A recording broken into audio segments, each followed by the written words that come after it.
a narrow strip of land squeezed between sheer mountain cliffs and the sea, 50 feet wide at its tightest point. This was the only road south, the only way into the heart of Greece. And here, an army of nearly 200,000 men was about to be stopped by 300. The Persian Empire was the largest the world had ever seen. King Xerxes ruled from the banks of the Indus River to the shores of the Aegean Sea. Now he wanted Greece. Not because he needed it.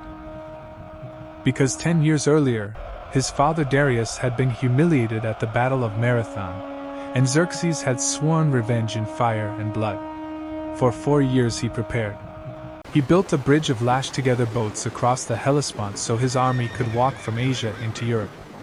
He ordered a canal carved through a mountain so his fleet would never have to risk the open sea. Ancient writers claimed that when his army stopped to drink, entire rivers ran dry. Whether or not every detail is true, one thing is certain: nothing like this force had ever marched on Greece before. The Greek city-states, who normally spend more time fighting each other than uniting against anyone, did something rare. They formed an alliance. And they chose a place to make their stand: Thermopylae, the hot gates. A pass so narrow that Persian numbers would count for almost nothing. Here, a small, disciplined force could hold back a giant one, if they were willing to die for it. Leading the defense was Leonidas, king of Sparta.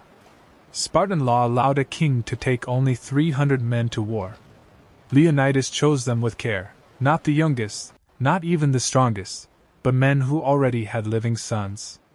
Men whose family lines would continue even if they did not return. Because Leonidas already understood something his soldiers were only beginning to grasp: most of them were not going home. When Xerxes arrived at the pass, he sent a messenger demanding that the Greeks lay down their weapons. Leonidas's answer has survived 25 centuries. Molon, Labe.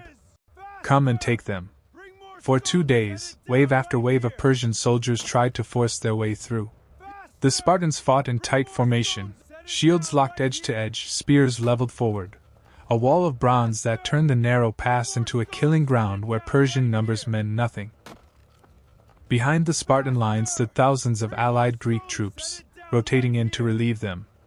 Xerxes grew impatient and threw in his most feared soldiers, the Immortals, his personal elite guard. They broke against the rocks of Thermopylae exactly like everyone before them. By the second night, the Persian king was desperate, and that desperation found an opening.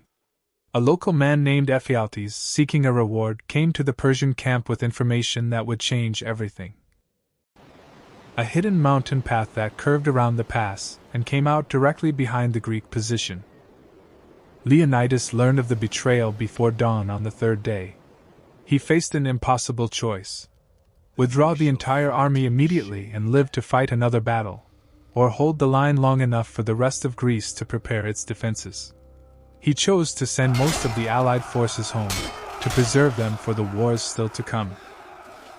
Then he turned to his 300 Spartans, and to several hundred other soldiers who chose to stay beside them rather than retreat, and prepared for what was coming. What happened next has been retold for 25 centuries. Surrounded now on both sides, with the secret path no longer secret, the Greeks did not break and did not surrender.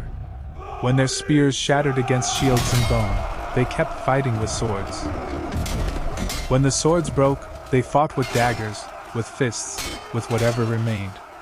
The ancient historian Herodotus recorded that the defenders fought to the very last man, refusing to yield even as they were overwhelmed from every direction.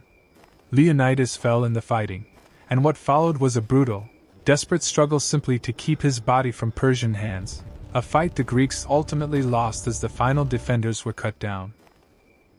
When it was over, Xerxes ordered Leonidas's body mutilated, a reaction historians point to as proof of just how deeply this small defeat had unsettled an emperor used to effortless conquest. In purely military terms, Thermopylae was a defeat. The pass fell. The road south lay open, and Persian forces marched on toward Athens. But the battle had purchased something far more valuable than ground: time.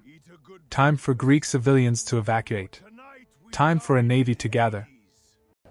Time for the rest of Greece to decide that surrender was not, after all, the only option.